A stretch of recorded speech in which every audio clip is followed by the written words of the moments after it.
begins in the stillness of night, when the world seems to pause and every sound becomes louder than usual.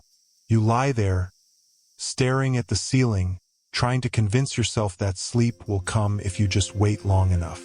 But it doesn't. Instead, your mind begins to wander, restless and unsatisfied, chasing shadows of thoughts you can't hold still. And then, almost unconsciously, your hand reaches for the phone beside you. The glow of the screen fills the darkness, and suddenly you are no longer alone with yourself. You are accompanied by infinite distractions. At first, it feels harmless. A scroll here, a glance there, a curiosity that quickly turns into a hunger. The more you look, the less you realize you are looking for anything specific. And yet, you cannot stop. Carl Jung once said that people will do anything, no matter how absurd, to avoid facing their own soul. In this moment, you understand what he meant. You are not searching for pleasure, not really, you are searching for a way to escape yourself. The irony is cruel. Every time you escape, you only return to the same emptiness, heavier than before.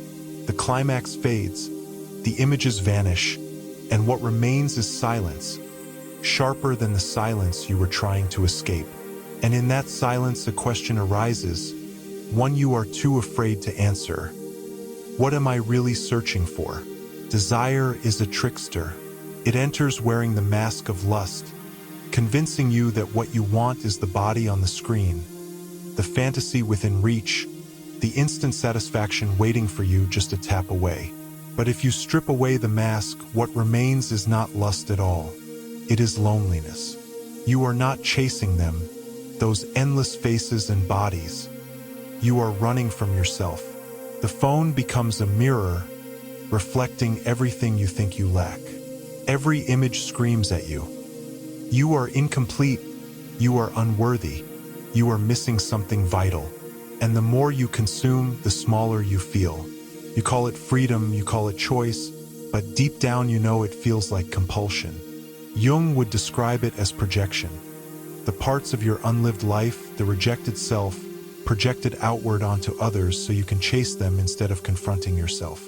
And when the release comes, when it all collapses into silence again, the void is still there. Nothing has changed. Only the hunger has grown sharper, more insistent. And in those moments you wonder, am I the one choosing lust, or is lust choosing me? There are nights when you open the memo app on your phone instead of the videos, as if you are brave enough to write what you cannot speak. The sentences come out clumsy, incomplete, more like fragments of thought than coherent reflections. I don't even enjoy this anymore. It feels like I'm vanishing. Why can't I stop? You type quickly, as if confessing to yourself in secret, then close the app and pretend those words don't exist. But they remain, hidden in digital memory, waiting to confront you when you least expect it. Jung called this the shadow, the parts of yourself you bury, but which never disappear. They leak out in dreams, addictions, habits, and late-night rituals you are ashamed of. The memo app becomes a kind of confession booth, a place where your shadow dares to speak. And though you hide from those words, you know they are closer to the truth than anything you say in daylight.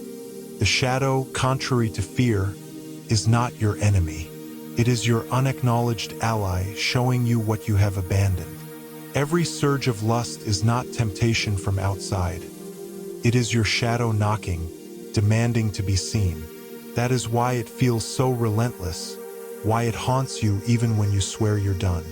You cannot silence what you refuse to face. To sit in silence without the screen is to sit with the abandoned versions of yourself. The child who never felt held enough, the teenager who felt invisible, the adult who pretends not to care but carries their ghosts. Lust, when stripped of its costume, is not about sex.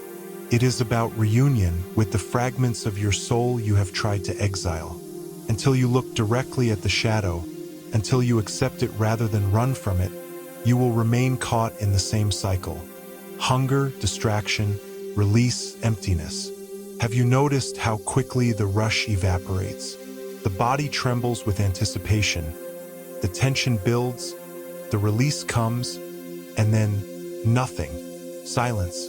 A silence that feels heavier than before because you traded minutes of escape for hours of emptiness. This is not by accident. The brain has been conditioned to mistake stimulation for connection, but they are not the same.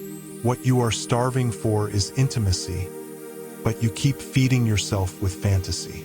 It's not that you want too much, it's that you've trained yourself to settle for too little. Real intimacy terrifies you because it requires vulnerability, exposure, the risk of rejection. Screens are safer, easier, controllable, but they are also hollow. And so you lie there afterwards, staring at the ceiling, the silence pressing down harder than ever, and the cycle prepares to begin again. The cruel paradox is that the more you chase pleasure, the less capable you become of feeling it. Like any drug, tolerance builds. What once satisfied now feels weak. What once thrilled now feels boring. You escalate, searching for something more, something stronger, but nothing is ever enough.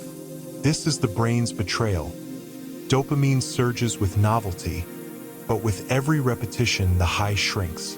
Jung warned that what you resist persists. And here you see it clearly. Resisting the silence makes it grow louder. Resisting loneliness makes it more painful.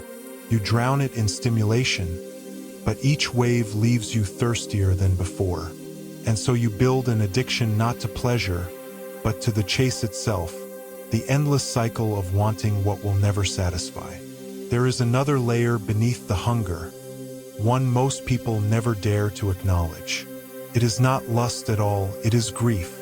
The grief of unmet needs, of touch that never came, of love withheld when you were too young to understand why. The body remembers what the mind forgets, and it cries out through desire. What feels like lust is often the echo of a child longing for safety, for closeness, for tenderness. But because those needs were never named, the adult confuses them with craving for flesh. So you keep searching outside for what was missing inside, mistaking fantasy for fulfillment. But no matter how many images you consume, the grief remains. Because what you needed was never release, it was recognition. Sometimes you wonder if this is what you have become, a person defined by cycles of escape. You wake, you work, you distract, you consume, you repeat. Days blur into nights, nights blur into mornings, and all the while you feel less like a participant in life and more like a spectator. You scroll through endless lives that are not yours, searching for meaning in people who will never know your name. And yet, even in this fog, a small part of you whispers that you are meant for more. Jung said that the unlived life does not disappear. It waits, it festers, it haunts. Perhaps what feels like addiction is really the ghost of your unlived life, begging to be acknowledged. There are brief moments when you resist. You put the phone down, you try to sit with yourself, you breathe. At first, it feels impossible, like sitting in a room with a wild animal. Your thoughts pace, your skin itches, your body demands distraction.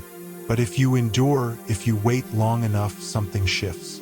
The silence begins to soften. You begin to hear faint voices, not from the outside world, but from within. They are the parts of you you buried, the ones you avoided. They do not scream, they whisper.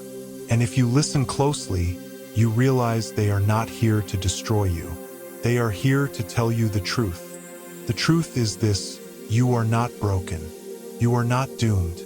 What you call weakness is a signal. What you call addiction is a symptom.